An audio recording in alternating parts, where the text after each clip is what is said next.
Folks, we're going to get started when the live stream goes up and I get the high sign from Kayla, we'll get started, okay? Places, everyone, places. Places. Good evening, everyone. I'm Joe Reynes, principal of Lynbrook High School, and welcome to our parent 8th grade orientation. And I want to say welcome to our parents who are at home tonight as well. You know, this is an exciting time for your 8th grader, as together you're beginning to plan for the next phase of your child's academic career. This week, in fact, tomorrow and Friday, your children will meet with his or her middle school counselor regarding course selection for 9th grade. And with that, the transition to high school begins. Your child's 4 years at Lynbrook will provide him or her with a variety of opportunities and challenges that will foster their growth as young adults. Our goal tonight is to help you understand the course selection process and to provide you with a sense of what the next 4 years will be like. As your children transition to high school, they will likely feel anxious about coming to this new environment. As you know, we expanded this year. It's a much bigger building than it even was last year.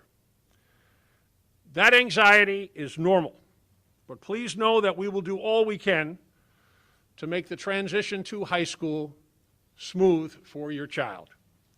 With us tonight are our two assistant principals, Mr. Brescia and Mr. Sorosi, and our district director of guidance, Ms. Lori Mitchell.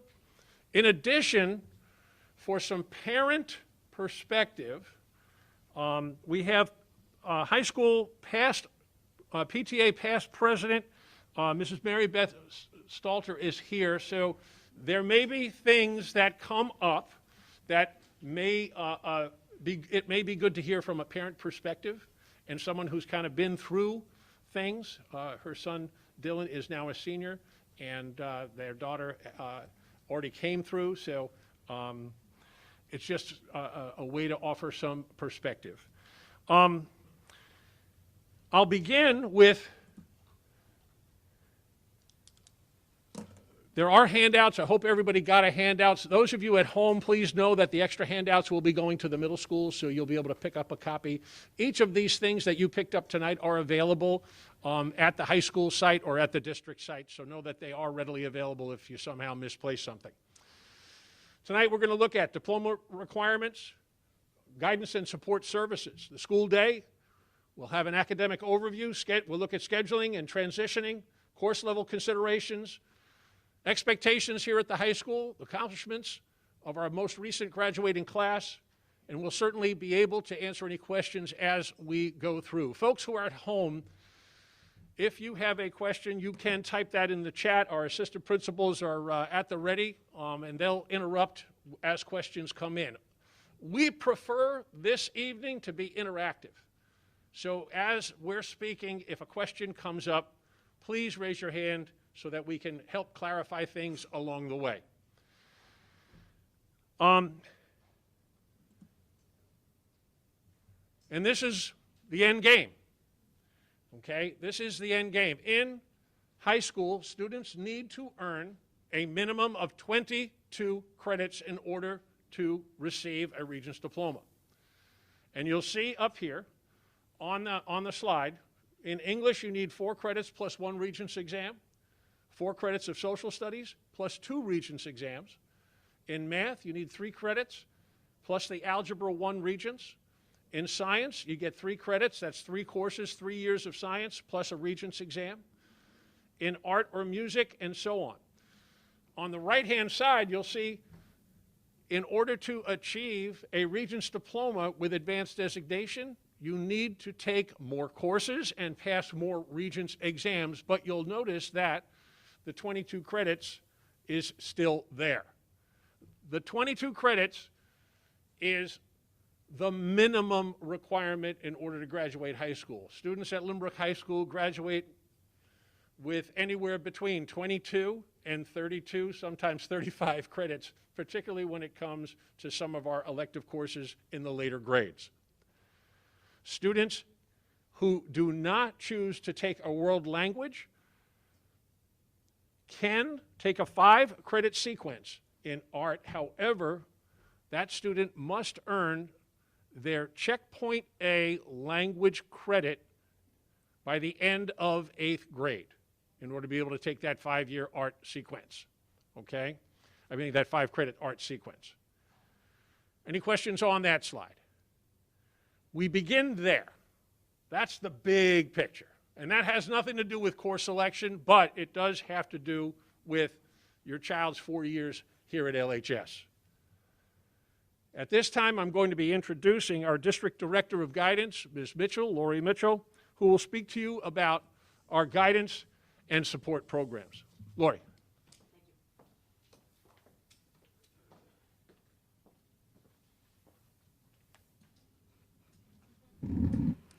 Thank you, Mr. Reynes. On behalf of the Guidance Department, I'd like to welcome the class of 2026. As I was putting my notes together, I just found that a little surreal. This is my 23rd year here, and these children were just not even born while I was here. So awesome. So on behalf of the Guidance Department, I'd like to welcome you. Just as a show of hands, how many first-time high school parents do we have? Well, quite a few. Can't see who's raising their hands at home, but I'm sure that there's a bunch more that are there as well. And how many have been through the process quite a few times? And I'm sure that there's others that can stand where I'm standing and deliver a wonderful address to you. Our support team, the Guidance Department, there's 5 guidance counselors, there are 3 psychologists, and 2.5 social workers. We are locked arms for everything that happens for your child from 8th grade orientation straight through to graduation. We remember what 14 to 18 was like for all of us, right? That was fun. And there's lots of things that go on during that time. Emotionally, socially, academically, developmentally. These 4 years are truly a transformative time in your child's life. And we have an amazing team that are part of that process. Partnering with the parents. We can't do this without you. You entrust us during the day from 8 to 3, but then after 3, then they become yours again. So sometimes things happen in the after 3 o'clock hour, and it's important for the school to be aware of what goes on. So the more communication that we have with each other, the greater the experience can be. So we know things because parents tell us. We know things because students tell us. We are in great communication with our teachers and making sure that the support is there where it needs. The greatest thing that happens, though, is that there's a way that students start advocating for themselves. I have a need. I have a concern. I have a question about something. So your child's guidance counselor is really that anchor of where to begin the process. And your child's guidance counselor will stay with them for all 4 years that they're here at the high school. And students will find who they're comfortable with. And having such a robust support staff team, they are finding where they are. This year, with all the transition and all the changes in the building, our support staff for the first time is more concentrated in one area. And they're calling themselves the support hub. They are right down the ramp where the phys ed office is. And they have coalesced, so they're able to see more students in a different way than we've ever seen before. But certainly we look forward to our students being here. They get a tour during orientation, and the guidance department is part of the grand tour.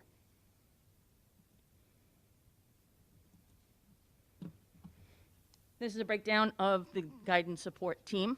So I said alphabetically, students are broken down by their last name. And students come down for everything. If there's something that's on their mind, they feel comfortable to be able to come down. Certainly if they come down and guidance counselor is not available, because there is this robust team, somebody will be able to address a child if there is an emergency situation. But if there's a way that we can make an appointment and say, okay, either I could see you now or maybe I could see you 2 periods from now, it just keeps the flow a little bit better.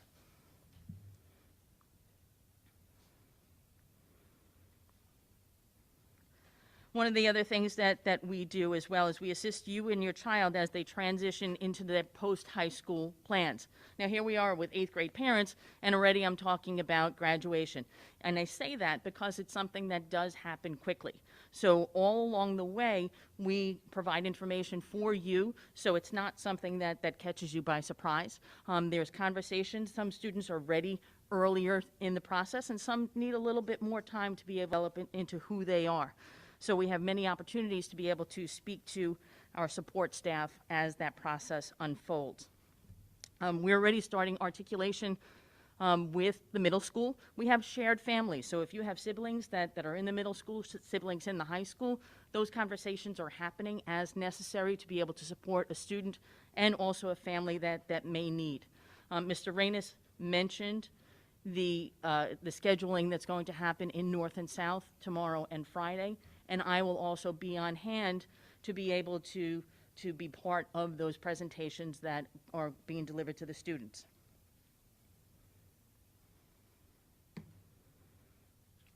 Okay, and then before the end of the year, we have an articulation with both North and South teams where they let us know what we need to know before day one even happens, how a student's needs need to be met here at the high school. So they have a point of contact. There are situations that we need to know. So it's not something that we need to rediscover once a student comes onto our campus. So with that, I'm going to turn the mic back over to Mr. Reynes, and I welcome you. I look forward to working with you and your family. Thank you and have a good night. Are we taking questions now, or? Yeah. Do the school counselors move up the grade with the students? In other words, do they follow them from 9 to 12? The students will follow them from 9 to 12. So for 4 years, they're the same guidance counselor. You're welcome. Thank you, Mr. Reynes. Sure. Thanks,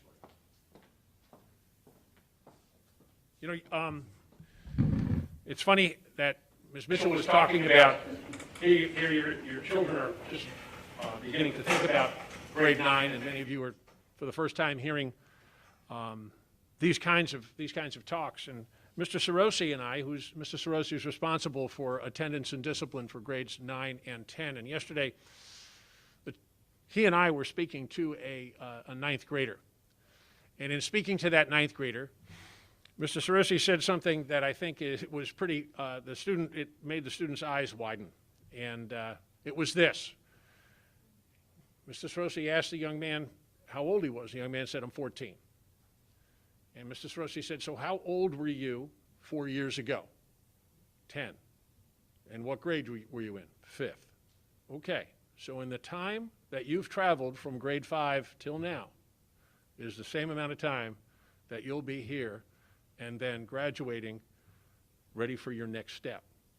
And it kind of put things into perspective for this young person. And as parents, you might find that useful in a conversation with your own children. I just want to pass that one on, because high school has a way of passing by quickly. Our lives are fast-paced. Your children's lives are going to be very busy as they get involved in the many things they want to be involved in here at the high school. And they need to remember that they need to take advantage of each day and each opportunity that comes their way.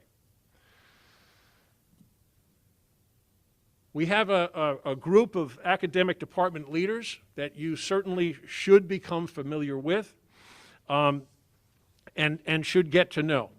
The high school website, along with our mental health and communication guide that you have copies of and that's available at the high school site, contain contact information for each department leader.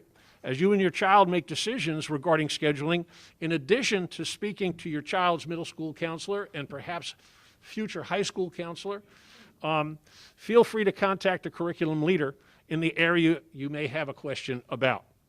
There are a full range of courses in each discipline that respond to the abilities of every child, including a special education program for students with needs, a complete program of Regents courses in every major discipline, as well as honors and advanced placement offerings at many levels. In grades 11 and 12, your children may also earn college credit while enrolled in some of our elective courses through partnerships with Molloy College, Hofstra, Syracuse University, as well as the SUNYs. Specific course descriptions can be found in the ninth grade curriculum guide that was distributed and again is available online at the high school site. Be sure to read this documentation as it contains much of what you will need to know regarding high school practices and procedures. The high school has 2 assistant principals, and they are responsible for the day-to-day operation of the school. Mr. Sarosi is responsible for coordination of operations, safety and attendance and discipline for 9th and 10th grade, and Mr. Brescia is responsible for 11th and 12th grade attendance and discipline, as well as building the master schedule. And it is my pleasure to introduce at this time Mr. Brescia.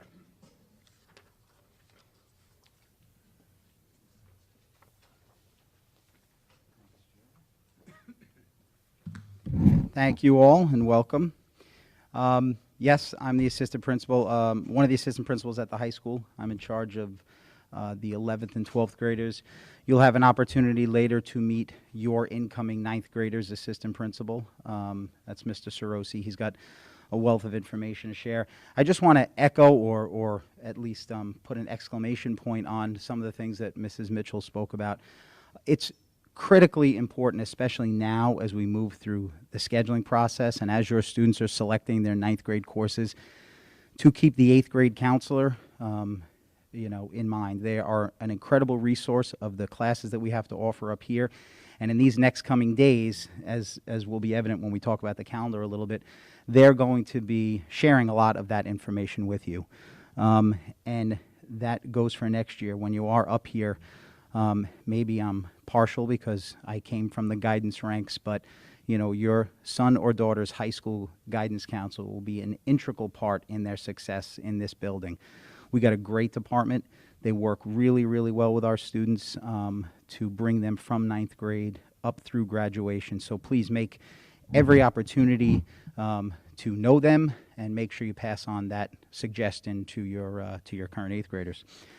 So they let me talk today because I am in charge of scheduling. And really all that means is I take all the information that everybody works hard to gather that we're going to impart on you, and we help to build the matrix up here at the high school so that we have the right classes and courses available for your sons and daughters. And the first slide I'm sharing is really just a timeline of events. This meeting really kicks off our scheduling process and our course selection process. That's really what I'm talking to you about tonight. It's about the course selection part of building the high school schedule. There's really nothing you need to do regarding these dates except to be aware of them. The 16th and 17th, it'd be a good idea, whether you're a North Middle School parent or South Middle School parent, to know that on those days, the middle school counselors will be pushing into classrooms. And they're basically going to be giving this same type of presentation to your students. They're going to talk to them about the courses that we offer up here. They're going to talk to them about the scheduling process and about this timeline. So that may be a good opportunity for you to have that conversation at the dinner table when they come home. January 6th and 7th, Mrs. Mitchell and Mr. Reynes make their way down to the middle schools, and they talk to your students again, this time mainly about a lot of the elective courses and the elective programs that we have up here to sort of generate interest and to help answer some questions and clarify some courses. So again, that'd be a good idea, in the evening on those days to talk to your youngster about that as well.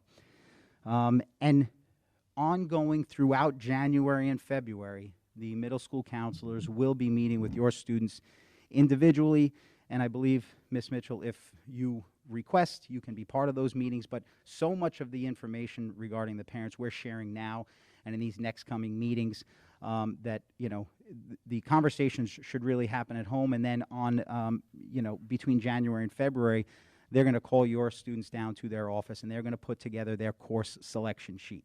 Hopefully that's after you've had conversations, after you've talked about the courses that you think they should take or that they're interested in taking. Hopefully those conversations happen at home. And then, like I said, ongoing in January and February, the actual course selection sheets will be filled out and filed for your student. Then from February ongoing through March, I take those course requests, and the counselors up here at the high school will enter those course requests. So now we have data in PowerSchool, and we have data in the system that I can actually work with. Between March and April, we're going to open up a portion of the parent portal so that you can see the actual student course requests that were entered for your son or daughter. So that's an opportunity for you to make sure those courses were entered correctly, the courses that he or she asked for are indeed there up on PowerSchool, and the right courses have been entered. It's an opportunity for you to make a change. You know, if they no longer want to take that art elective, they want to take a music elective, let your counselor know. If they, want to challenge themselves with an honors level course, that's an opportunity to let your counselor know. That part of the portal will close around April, because then I actually have to start working with that data to build the actual high school schedule. Each course, how many of them we're teaching, where they're taught, who they're taught, so that we can get your kids and the rest of the high school community into those sections. Sometime in mid-August, those schedules will be available for you to view in PowerSchool, and there's a course change request form that goes along with it. You'll have an opportunity to make some changes or request some changes. And then, the August 22nd through September 6th final schedule changes requests are addressed, and we're off and running on the school year. The next slide, I just wanted to point out, as your student moves from 9th through 12th grade, there are going to be more and more courses available for them. They're going to be satisfying prerequisites that will open more doors for more course opportunities. A lot of, Ms. Serpa, can we go to the next slide? A lot of the, I'm sure you're trying. I'm sorry, I have the clicker, my bad. Sorry. I know, I was talking so much. And there's not even a wire on this. It's amazing. How does it work? We just want to, so as you move throughout the high school, there's more and more courses available for you, because you've satisfied more and more electives, and you've finished some graduation requirements. So there are more options. The ninth grade schedule is pretty prescribed. Everybody coming into the high school will take English 9. Now, I've left off the fact that there are honors opportunities, honors versus Regents. Mr. Raines is going to talk a little bit more about that at the end of the meeting, about, exactly what you should be considering if you think your son or daughter wants to challenge themselves in the honors curriculum. There's also other options for our students with an IEP, and those of you in here whose son or daughter does have an IEP, you know that a lot of that discussion happens at those year-end meetings. You know that the courses available for your son and daughter the next year are really spelled out for you in those IEP meetings. Really, what I wanted to show here is just sort of the curricular areas and the courses that are available. So everybody takes English 9, everybody's going to take a Global 9. There are honors options available there. In mathematics, everybody who's currently enrolled in Math 8 will come up here and take Algebra 1. Those already enrolled in algebra in 8th grade will come up here to take geometry. Science, the same sort of path follows. Living environment is a course that all students currently enrolled in earth science will come up here to take. And earth science is the course for everybody else to take. Those are 9th graders who are not enrolled in living environment. That's what they'll take. So earth science or physical setting, earth science for students currently in living environment. And phys ed, most of our students are choosing a 9th grade phys ed course or OWL Adventure. It's sort of a project adventure course. It's an elective. We've got many sections of it. Students are really, it's a really popular course. All of these courses are available in your hand. The descriptions for these courses are available in your handout. So, I'm discussing it top line right now, but, that handbook has been updated with up-to-date course descriptions. So as you're talking to your sons or daughters about their course choices for the next year, that handbook is something to keep on hand. Foreign language. They're going to come up here and take a level 2 in either Spanish or Italian if they satisfied grade 6 and grade 7 and grade 8 foreign language. They passed those 2 years of a foreign language, and they passed the FLAX A proficiency exam. Passing 7th and 8th grade plus the FLAX A gives them 1 credit of high school foreign language. So they come into the building with a high school credit already and move right into Spanish 2. If that checkpoint or those 2 years weren't passed, then they start at the level 1. And they, maybe they're not passed, or maybe someone moved into the district and they never took a foreign language before. So anyone who does not have 2 years completed at the middle school plus the Flax A will go into a first-year Spanish or Italian class. And we put this note here at the bottom: students take the Flax B exam after level 3. And we put it here is because this is the first year that everybody in the building is doing that. We used to have our students take that proficiency exam after level 4. Now everybody in the building, including your incoming 9th graders, will be taking a proficiency exam. If they choose to continue along that path, we'll be taking that proficiency after level 3. And I say if, those are questions. Once you're up at the high school, every year when your son or daughter chooses his classes for next year, they're going to be sitting down with guidance. Guidance has a 4-year planning guide that they will sit with your youngster with and make sure that all these checkpoints are passed.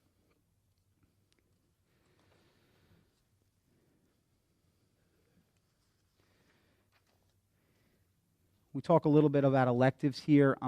One of the things we want to make sure everybody understands is, again, this year, this incoming 9th grade class will be the first 9th grade class who will be taking health and writing lab. And for those of you who have students who've come through the high school, you know that typically and forever, we've offered health to all of our 10th graders. Health is a New York State graduation requirement. It's a course we offer to 10th graders. It's only a half-year course. So what we've done is supplement that half-year course with a complementary course in writing that students will take the other half of the year to just sort of fill that period of their day. It's important to know that we've moved that down to the 9th grade next year because typically we've asked all 9th grade, typically 9th graders were given the opportunity to choose 2 electives and a backup. When you sit down with your 8th grade counselor, really you're going to be asked to choose 1 elective because 1 full period of the 9th grade day will be filled with health and writing lab. Any questions yet? Yes?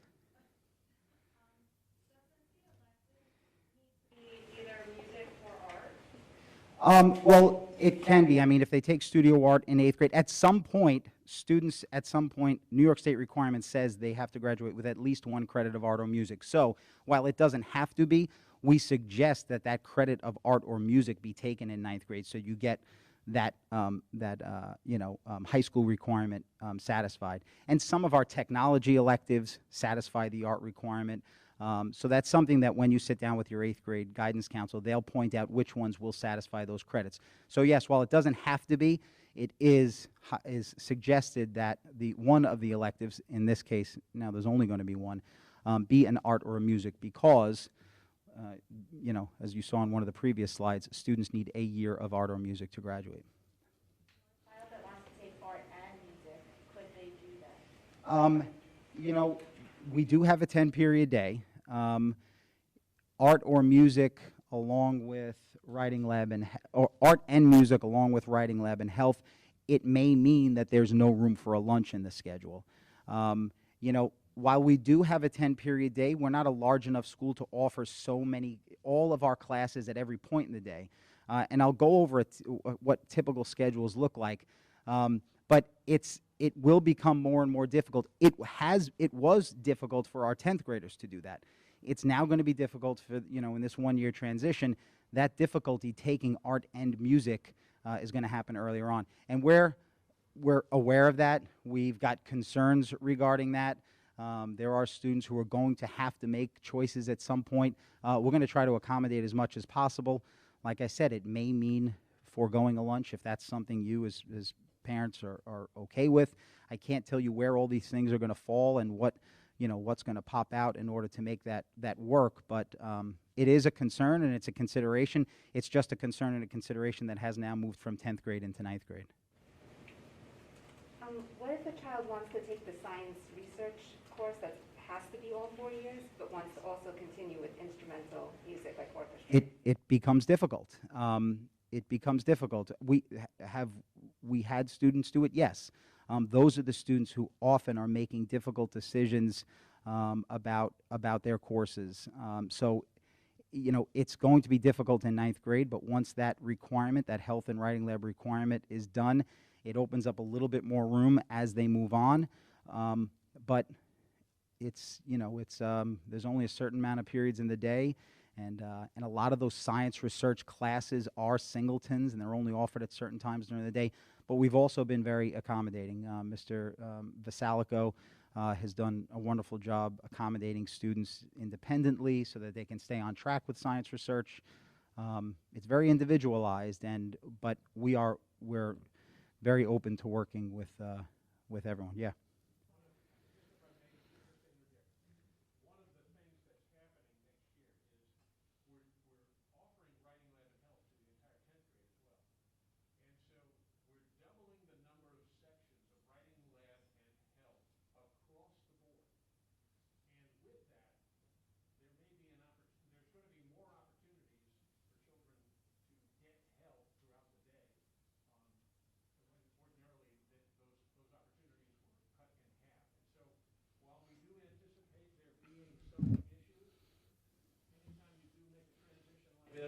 There will be some issues, but with our 10-period day, students who are looking to take another elective, Health and Writing Lab is going to be able to fit somewhere in that matrix.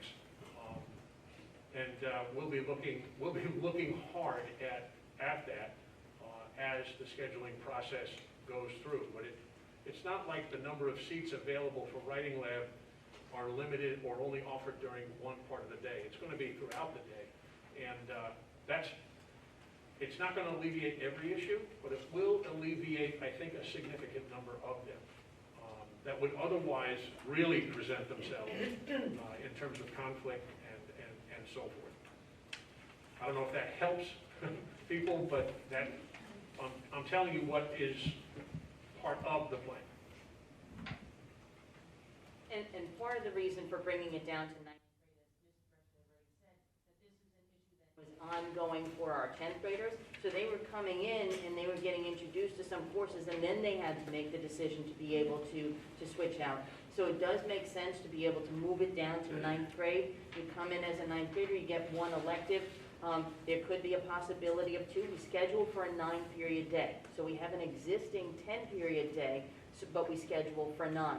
So there is some flexibility, but not a lot of flexibility. And you put in that course request, and we'll see how it works out in the matrix of the master schedule. And then as they go forward as 10th graders, then now they can pick up more electives than they didn't have in 9th grade. Slide 13 shows 2 sample schedules. One would be the 9-period day, and the other one is the 10. So the 10-period day, is that how it's laid out? Yeah, well, I'm going to get to that. It's, so. Sorry. No, that's okay. Yeah, that's a good question. I don't want people to think that these are two, the only 2 options, or one's a 9-period schedule and one's a 10. Yes, so absolutely. Absolutely. Mr. Brescia? Let me move on to that. So this is, Mr. Brescia, if I could just interrupt for 1 second. People at home are asking if we could repeat the questions that are being asked. Got it. Or Will do. summarize them just that they could hear more clearly. Okay. Should I do that now? What were some of the questions? What questions did I ask you? Science research. Okay, so science research, yes, science research is an option. The question was, what if a student wants to take science research and an art or a music? And I think you heard my answer, but my answer was that those are difficult schedules to put together. But when I do build the schedule, I see what everybody is asking for. And when I run the schedule and I load the schedule several times, several dozen times, in order to try to accommodate everyone. So if I see that there's a lot of students who are not getting into projects 2, I look to see why, and I try to alleviate that. Now, 9 times out of 10, when I fix one problem, I create another, but we do try to put things in places where all students can get them. But when it comes down to, singletons like music classes and like science research, it becomes a little bit more difficult.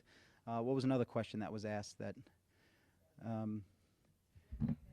Mrs. Danino, you asked, it was basically the same kind of question. If a student wants to take music and art, again, when you sit down with your 8th grade counselor and when they put the course selections together, they will, if they can put together a 10-period day that includes art and music, or 10 periods of requests that includes art and music, it may mean that something like lunch has to come out.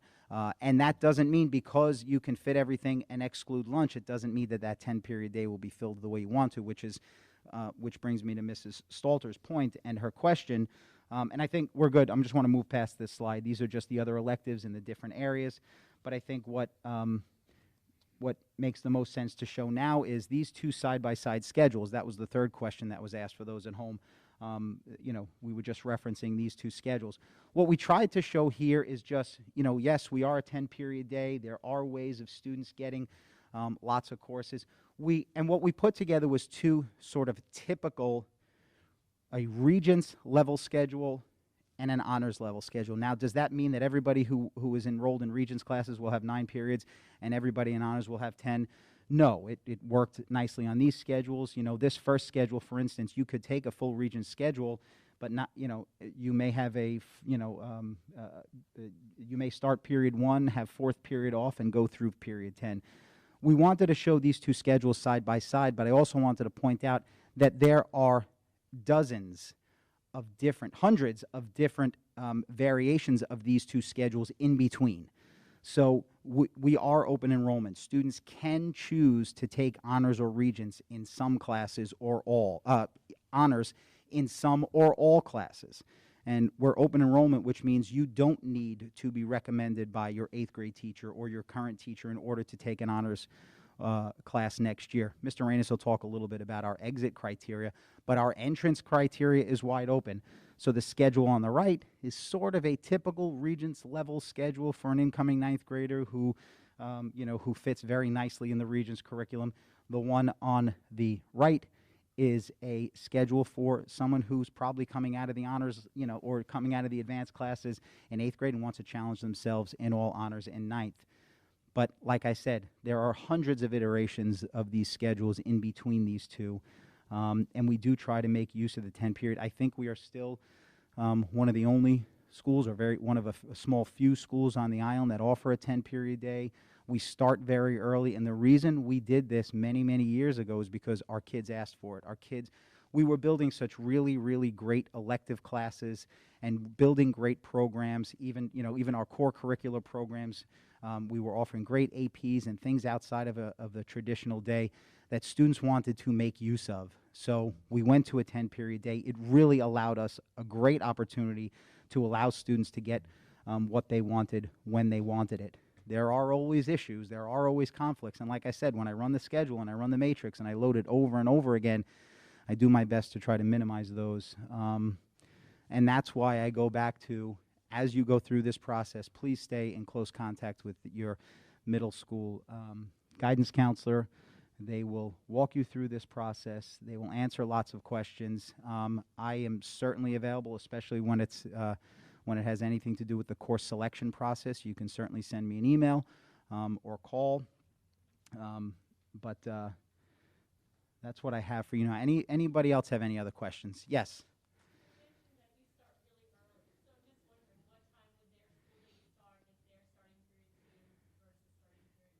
Period 1 is 7:30, and period 2 is 8:14. 40 minutes. There's 4-minute passing time. 10 period is 10:52. So if yes, I'm going. Well, I want to see if there's any other questions. So the question was obviously based on my answer when the start time and the end time was for a 10-period day. Yes. Journalism and intro to research are both electives. It's a 10-period day. The student has a lunch.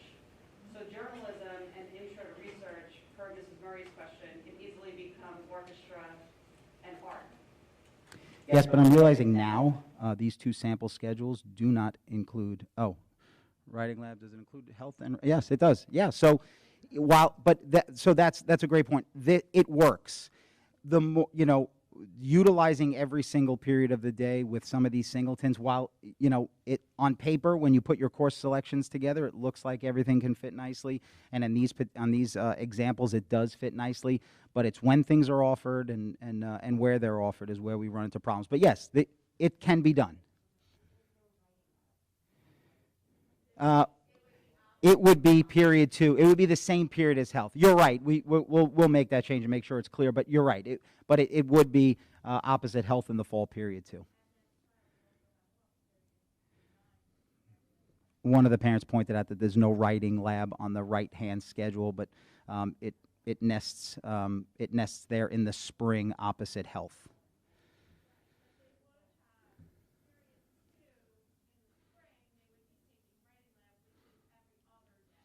Every other day, but we really have nothing that nests.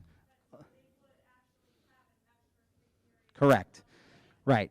So just to be clear, health is a course that meets every other day, either in the fall, every day, either in the fall or the spring. So health is a class that meets every day, either in the fall or the spring. Opposite that is writing lab, and writing lab is a class that meets again for half a year, either in the fall or the spring.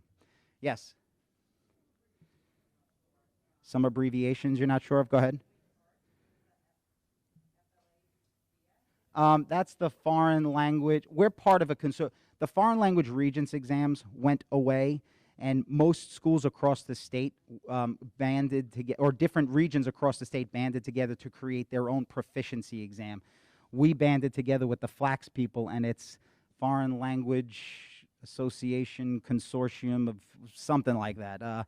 But that's the consortium that we partnered with. New York State accepted their exam in lieu of the Regents exam. So when you take that Flax B, you make yourself available for an advanced Regents diploma the same way you would have taken the old Spanish or Italian Regents exam.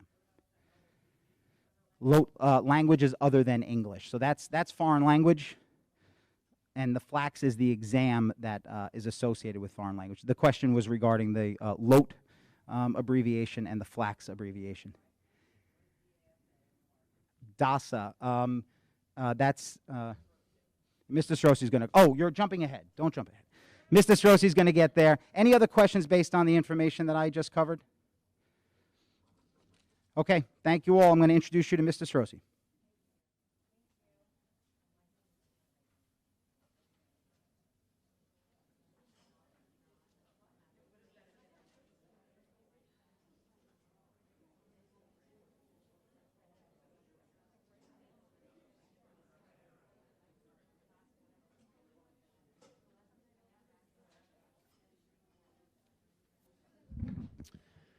Hi, everybody, and good evening.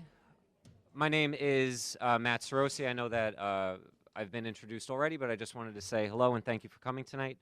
Tonight, really, I just have a couple slides to go over with you, and really what I'm going to do is give you a really condensed version of what I do at freshman orientation. So what your children will be seeing in late August is basically what I'm going to run through right now with you. And of course, if you have any questions. So between that condensed version and really just trying to introduce ourselves and put some faces to names, that would be the point of tonight. But again, these questions are really, really important, and we're doing our best to keep everybody at home. We were up to 70-something views at home. So between the group that's in this room and those people at home, it's a really good showing. So 9th grade orientation, please mark your calendars. We have it set for August 30th, very end of August at 10 a.m. That is a student-only event. That's really the first time that the students from North and South get together and come together as the class of 2026. So students only for that. If you have some obligation that makes that not possible, please contact us over the summer, and we'll set something up privately that your child can come in and at least see the building. So aside from a few things that happen there, they get to hear from each of us. They get the rundown of the school a little bit. They really start to get a sense of the feel of the building, but they also get to tour the building. And we have upperclassmen come and take groups of anywhere from 10 to 15 students around, and they get to see the hallways, they get to see some of the classrooms, they go to their locker, they try their combination, all those kind of things, just to try to get some of those first day of school jitters out. So the first day that they're here isn't their actual first day of high school. It's a great day, and the upperclassmen that do come, it's all voluntary. and it's the right group to lead those tours. So it's really, really good. So again, please mark your calendars for August 30th at 10. And again, this is a very condensed version of what your children will hear that day. Locks and lockers, we have 2 available for every student in the building. There is one in the hallways, that's their academic locker, and then their PE locker. Too often, and we'll go over this with the students, too often kids are in a rush because it's an open campus, which is a lot of fun, and they're in a hurry to get to Savino's or meet up with their friends. And they'll either just leave their bag somewhere, or if they're going to gym, they're in a rush again. They're not looking to be late for class, and they'll just throw the bag in the locker room. Unfortunately, while this is a wonderful, wonderful building, it is not a perfect building. And when things do go missing, it's the same thing each time. Things were not locked up. So that's why we started giving out the PE lockers and really enforcing it and trying to get students to use them, because the first question each time a cell phone goes missing is, where were you in the locker room? Was it locked up? No. And there's very little that we can do at that point. So we provide it for the students. Whether they use it or not is a completely different situation, but we do encourage it. But most are in a rush. That, coupled with that they're also not carrying around tons of textbooks anymore because everything's on a tablet, maybe they really don't use the lockers often. But it's not for a lack of trying on our part. We do provide them, and we really do encourage them. Student IDs, this is part of our security for the building. Every student in the building has a school ID issued by us with a colored lanyard that matches their grade. So each grade in the building is associated with a color that they use for many things throughout the year. Homecoming, class night, all great traditions that we have. But for the freshmen, it's yellow. So at freshman orientation, your children are going to receive a picture ID with the yellow lanyard that they're expected to wear while they're in the building. What its real purpose is for our entrance, because securing an open campus is a major challenge. It's just a visual reminder to the guard, to the monitor in the front, that this person belongs here. And it's just one step of many that we have to try to secure this building and keep your children safe. It'll be their 8th grade picture, obviously. So that is what it is. It's the only way that we can get it out that early in the school year. We're going to take pictures very early in the school year for the yearbook. And, you know, if a student needs a replacement ID, or they just want to get a replacement ID for different reasons, they would have that different picture. But the first one's going to be their 8th grade picture. In terms of community service, we do require community service to graduate. It's nothing extraordinary. It's 3 years for the freshmen and 4 years, for 3 straight years they have to do community service. No, I apologize. 3 hours for the freshmen, and then 4 hours for the sophomores, juniors, and seniors. It's a total of 15 hours. It's nothing, like I said, extraordinary. We do have a way to recognize those students that do want to go above and beyond in terms of community service and have a passion for it and love doing it, and that's our Silver Cord program. Basically what that is, it's a way at graduation to recognize those students that have a passion and go above and beyond. And mathematically what it works out to be is 50 hours a year. So it's not the 3-hour minimum, it's kids who do this each weekend, kids who really do have a passion for it. So at graduation, we have cords that recognize students for many different reasons. Community service is one of them. In the packet that you received that said curriculum guide, there's a write-up on the Silver Cord program. So it gives a brief description of what's counted, what's not counted. So please check that out. That packet is filled with great information about this building. In terms of attendance, your children are going to learn that in order to receive credit in high school, 2 things have to happen. They have to pass the class, but they also have to be in attendance for 90% of the year. We do the math through Power School, and we have lots of conversations if anything is becoming concerning. As parents, the one thing that I want to assure you of is there will be no surprises. It's not that all of a sudden your child has 18 absences in a class and they don't receive credit, even though they're passing. There's going to be a lot of conversations between you and I before that to see what's going on. And it's meant to discourage students from making free time for themselves. Obviously, legitimate illnesses, all those sort of things are accounted for. But like much of what I'm saying and much of what we're all saying tonight is it comes down to communication between us and you and us. So if your child is out legitimately, please notify us and please send them in with a note. And again, that is all outlined in the curriculum guide. We have a system in place. It's really well run by Mrs. Garvey, who's our attendance person. And if your child is sick with anything, please send them in with a note, and then that at least accounts for them. Because later in the year, if something were to happen, we could have a discussion on earning credit for that class if these were all legitimate absences. It obviously does not account for cutting classes or anything like that. Free periods are next on the list for a reason, because it is an open campus. And for the freshmen, it's a wonderful thing. It's a world they don't know about, because the middle schools here are basically on perpetual lockdown. There's no movement in and out once they're there. But this building's not. It's one of our greatest strengths that we have, and our relationship with all the local restaurants and the community is outstanding, and the kids represent us well by and large. So it's something that, while it's really great and something I'm sure if you ask any ninth grader, it's something that they love doing, but it's a big responsibility. Being back on time, managing your time, it's all part of the process of growing up, going to Lynbrook High School. And it's a great thing, but it's something that we're well aware the freshmen need a little extra eye on in terms of making sure that they're handling it appropriately. And the ones that don't, we hear about quickly, and we handle that quickly as well. But just so you do know, if your child is not scheduled for a class, they do not have to stay in the building. And they can go out in the community and come back. For those that don't want to, we also have the cafeterias open all day, the libraries open all day. There are places for students who don't want to go out to be able to stay. Extra help, obviously academics are the priority in the building. Each teacher offers extra help 3 times a week. One of those can be during the school day, which is great, because sometimes kids have obligations after school, or they can't come before school, but period 7, I'm off and you're off, can we meet? So that's something that if a student's struggling, our first question is always, well, have they gone to extra help? Have they tried that yet?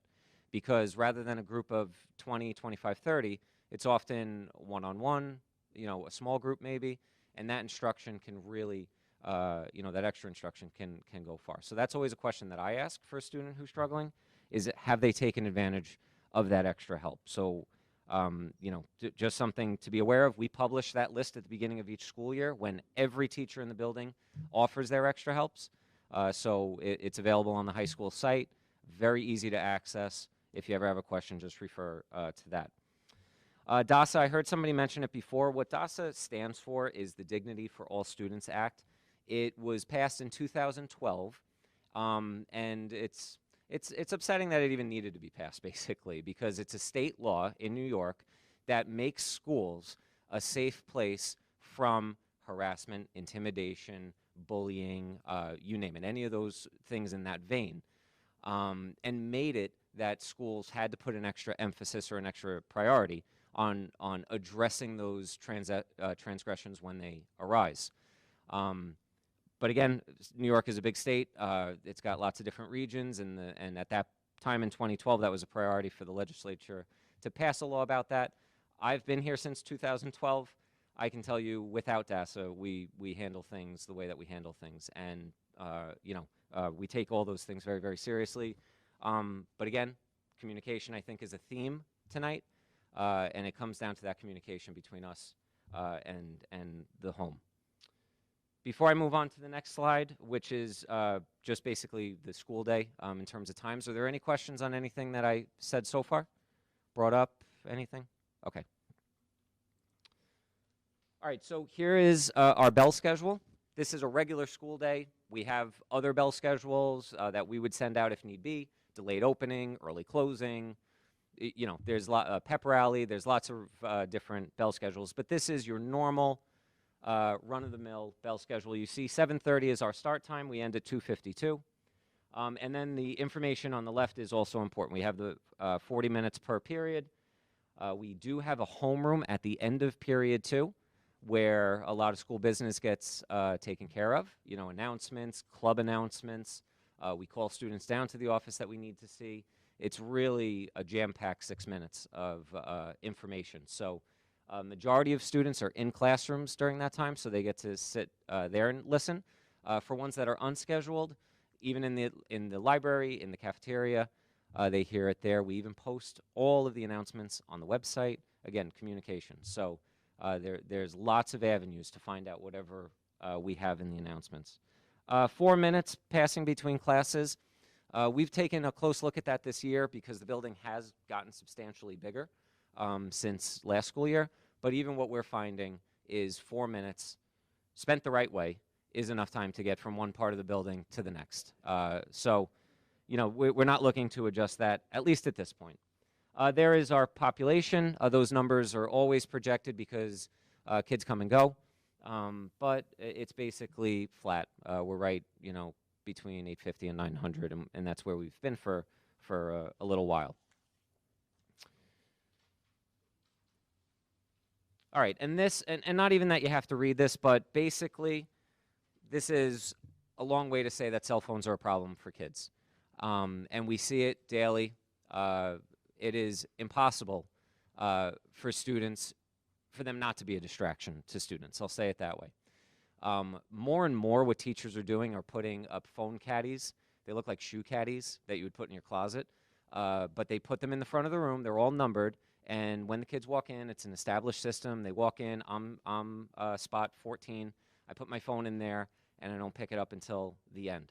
That has worked really, really well. It's not a building-wide thing yet. We're looking to make it one, but more and more teachers are doing it on their own, which is a wonderful thing because you know, and I know, if that phone goes off, if a notification pops up, that student is no longer engaged in the lesson. They are no longer hearing the teacher. If they don't check their phone, that's all they're thinking about is what they're missing, and it is such a distraction for this age. And our mission of the building is education and the curriculum and the content. And if that's the mission, we have to do something about these phones. We've relaxed in some ways. It used to be you couldn't even have your phone in the cafeteria. That is something that we've relaxed because we're trying to meet the students in the middle. Where the non-negotiable is in the classrooms. And if a student is on a phone doing something that they're not supposed to in a classroom, our policy is we see it, we hear it, we take it. And a parent has to come and pick it up. It's very inconvenient, and it was designed that way because it's the only thing that we can do that the kids will actually listen. So I'm just saying that now because if you get a phone call from me, say, I'm sorry that your son or daughter had their phone taken away, you have to come up after 3 o'clock. I just don't want it to be a surprise. But it's a battle that we fight every day. And then not only the distraction, but what goes on online could be a whole other thing, a whole other conversation and a whole other night that we don't have to get into right now. But they're an issue. They continue to be an issue. We've met the kids in the middle that we know that this obviously isn't going away. Learning how to use it appropriately is now more of our focus. But again, it's a struggle. It's a struggle. And the things that land on my desk, on Mr. Bresch's desk, and ultimately Mr. Rainis's desk, were never meant for our eyes, ever. They were never meant for their school administrator to see, but all it takes is a screenshot and a printer, and now it's a different story. So, we say to each grade every year at class meetings, and we'll say it at freshman orientation.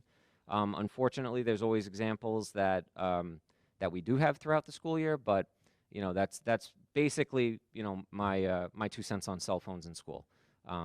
But we're going to continue that policy of confiscating it and giving it back to you at the end of the day. Before I hand it back to Mr. Rainis, I know he wants to talk about course selection, honors versus regents, and things like that. Did anybody have any questions on anything I covered?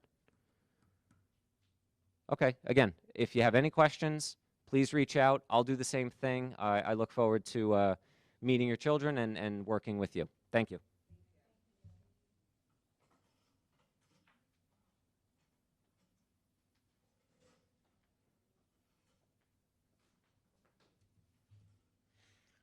Thank you, Sal, and thank you, Matt. I'm going to be looking at some slides together, some things that when I sent the letter home regarding this evening's event, this information was contained in that letter. But I want to mention a few things that I'm sure are going through many of your minds when it comes to open enrollment in honors level courses. Your children have great opportunities at Lynbrook to challenge themselves and to be successful. As your child enters 9th grade, if you have a question about whether or not your child should enter an honors level course, understand that if your child goes into a Regents level course rather than an honors level course and they kick butt in the Regents level course in grade 9, that is a good thing, because in grade 10, they just spent their first year acclimating to high school, and in grade 10, they can step it up and go into that honors level course. What isn't good is if your child enters an honors level course, finds themselves overwhelmed, they're not pulling the grades that they are interested in getting, and now they have to make adjustments to their schedule sometime during the middle of the first quarter or during the second quarter of their freshman year. That difficult transition to grade 9 was just made more difficult because now the schedule that they were hoping to have and be settled into now has to change. It's just something to keep in mind. Colleges, employers, the military, they want to see a high school transcript and a resume of activities that demonstrate what your child is interested in and that your child is interested in challenging themselves. And so if in grade 9 there wasn't any honors level courses, but in grade 10 there were several, in grade 11 you continued all the way through, that means that your child challenged themselves with increased rigor during their during their high school years. As an employer, I look for that on college transcripts. I look for that on resumes. That's what you look for if you own a business as well. You want to see what someone has done, and that high school transcript builds that record of accomplishment. Let it be a record of accomplishment, and let that confidence for your child build as they go through their experience. Okay? I underline the things that are very, very important when you're considering courses. Okay? Independent and an active learner. Someone who truly enjoys learning. Emotionally mature.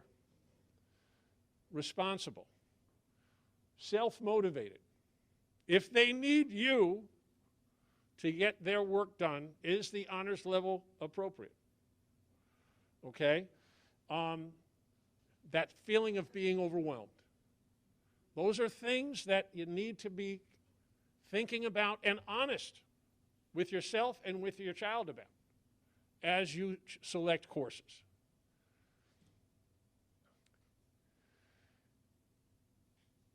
These questions were also, as I think, on the reverse side of that letter.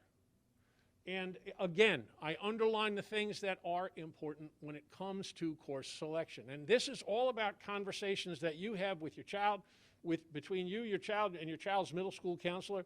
And heck, you can call us, please, 887-0200, my direct line 0205. Call us and talk to us about it. There is a significant jump in the intensity of instruction and expectations from middle school to high school. Middle school grades and high school grades can be different. Earning 90s in middle school and then only being able to earn an 85 in high school, 85 is a good grade. That's a B+. Okay? That's a solid B grade. There's nothing to be ashamed of with an 85.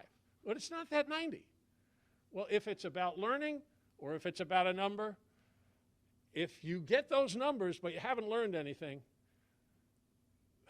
I'm not sure what the payoff is, because you're going to get to that college that you wanted to get to, and you're going to be overwhelmed there. And you need to be thinking about that. Will your child have sufficient time to complete the array of assignments that a full honors program entails? Does my child, and do I realize that effort, though admirable, is not a substitute for skill? Does my child, and do I understand that the extra help should not and cannot be used as private tutoring? And then finally, does my child understand that high school courses, that the philosophy of high school courses does not include extra credit or do-overs, particularly at the honors level? Things that are part of the high school program. Mr. Sorosi mentioned the AP and honors level exit criteria. The last thing a child needs to be is trapped in an honors level course. There was a time, a long time ago, Dr. John Byra was a guidance counselor and then became assistant superintendent. When I first started as principal, he was assistant principal to me in 2007. And that was great to have someone with that level of experience in the front office at the high school, with me being a rookie principal. But he said something interesting once regarding students choosing to take an honors level course load or an AP level course load and getting grades in the high 70s when he was a guidance counselor. And the college admissions officer said to Dr. Byra, "Why is this child struggling in these courses? They can do better in lower level courses, and it will reflect better on them in offices like mine." And that got us thinking about children who felt trapped, children who felt like, I can't not be in this course because my friends are in this course. But they just are not. It's not the right place for them. And so we have the exit criteria so that children have an escape route. It's imposed by us, but it's something that allows children to take a step back when they are overwhelmed. And it's monitored throughout the year. It's particularly important during quarters number 1 and 2. Students who are not able to maintain a 75 will be exited from an honors or AP. 75 quarterly grade will be exited from that course. It doesn't work for them in the long run. Doesn't mean that they can't take it again and challenge themselves later on. It means that that door is definitely open to them. But it may not be the right time when they're not succeeding in that course. With regard to quarterly, any questions on those considerations? And it did say it, but there's not always a class available for the students to drop down into that, so that's something to consider also. If you're taking an honors, there might not be the same equivalent in a Regents class at the same time that fits into the student schedule. Mrs. Salter just pointed something out that is true. If you self-select into an honors level course and you need to drop down to a Regents level course, there may not be room in the Regents level course that runs that same period, or there might not be a Regents course that has room for your child to slide into, even though they're not having great success in the honors or AP level. Those are all considerations and all things to consider when your child's looking to challenge themselves at the honors or AP level. Okay? There's not a guarantee for a seat in a Regents level, and therefore your child will remain in that honors level course and struggle. Okay? Thank you for adding that. Quarterly averages count as 22.5% towards a student's final course grade. Regents exam and the foreign language checkpoint A and B exam and school final exam scores will count as 10% towards a student's final course grade. So for each quarter, it's 22.5%. 10% for the final exam or Regents exam. That is your child's final course grade. Quarterly grades do not appear on student transcripts. Only final course grades, Regents exam grades, and checkpoint exam grades appear on the transcript. With regard to grade weighting, modified courses receive no weight. Regents level courses receive no weight. Honors level courses receive a factor of 5%. Advanced placement courses receive a factor of 10%. Grade weights are used when calculating a student's weighted grade point average, which is done at the conclusion of a student's junior year, after 6 semesters. The weighted GPA only appears on a student's 6th semester, 7th semester, and 8th semester transcript. It does not appear on a report card. And these grade weights do not affect report card grades. They have no impact on report card. It's only used to calculate the weighted grade point average. Okay? Any questions on that?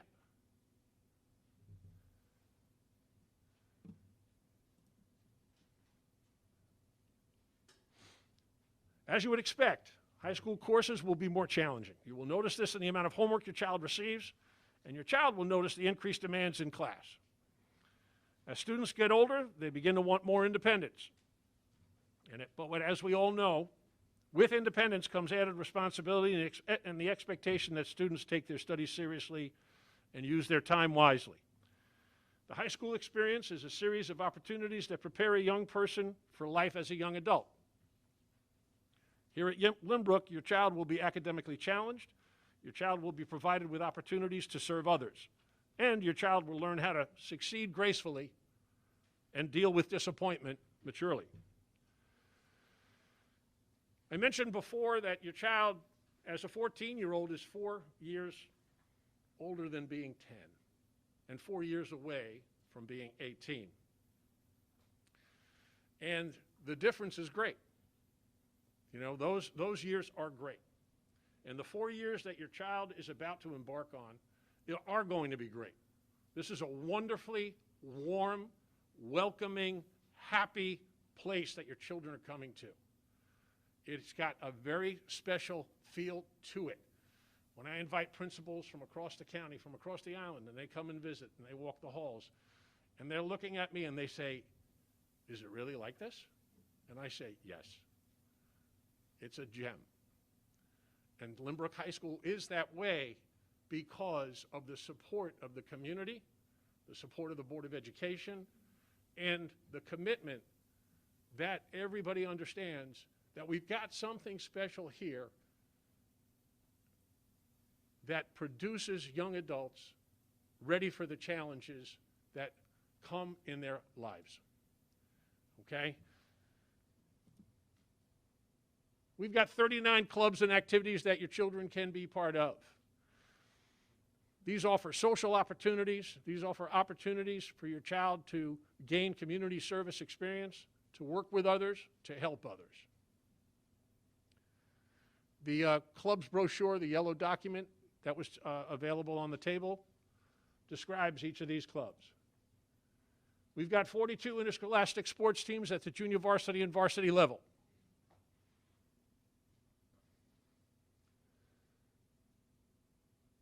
If your child is spending time after school just coming home, they're missing out on their high school experience. And we know that, right? The more involved you are, the busier you are, the greater opportunity you're going to have to find that group of friends that will last a lifetime. The greater opportunities you'll have to succeed and learn how to succeed and fail and learn how to fail and then succeed.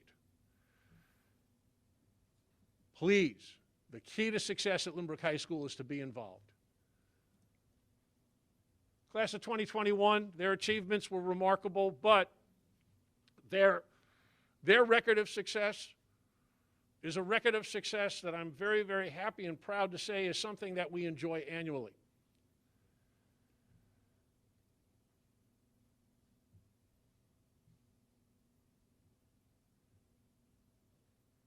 And as finally, I will say this. Mr. Sarosi said it before. This is a great tool.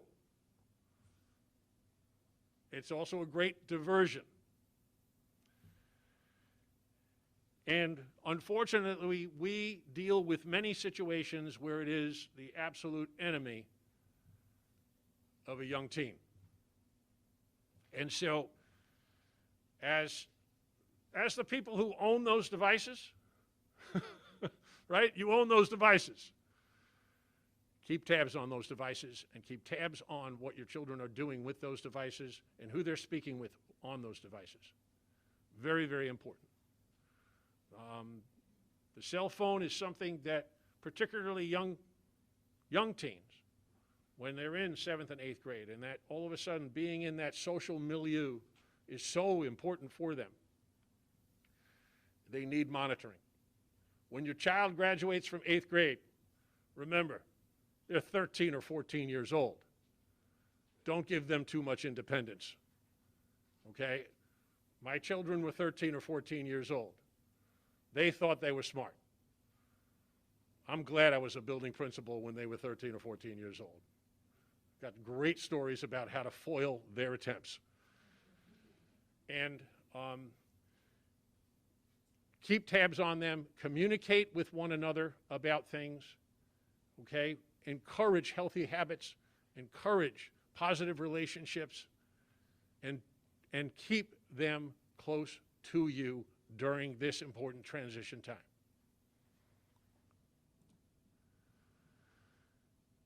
As I said before, we only succeed here at Lynbrook High School because of the great community support that we have. These are groups that are key to the success of LHS, and if you haven't already joined them, please consider doing so either this year and certainly as you move forward and become a parent here of an LHS 9th grader. Does anybody have any questions? Yes.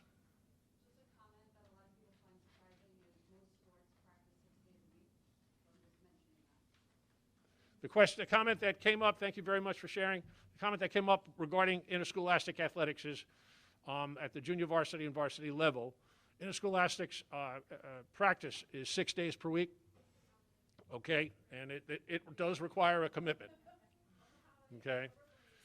It's also having been a basketball player at Lynbrook High School, way back when, yeah, it's a commitment and there are no vacations.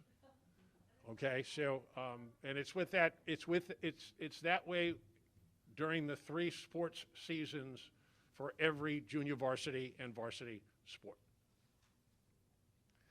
But you learn a lot about yourself. Any other questions? Folks, I really appreciate your coming out tonight. I wish you happy holidays. Okay, stay safe. And good night.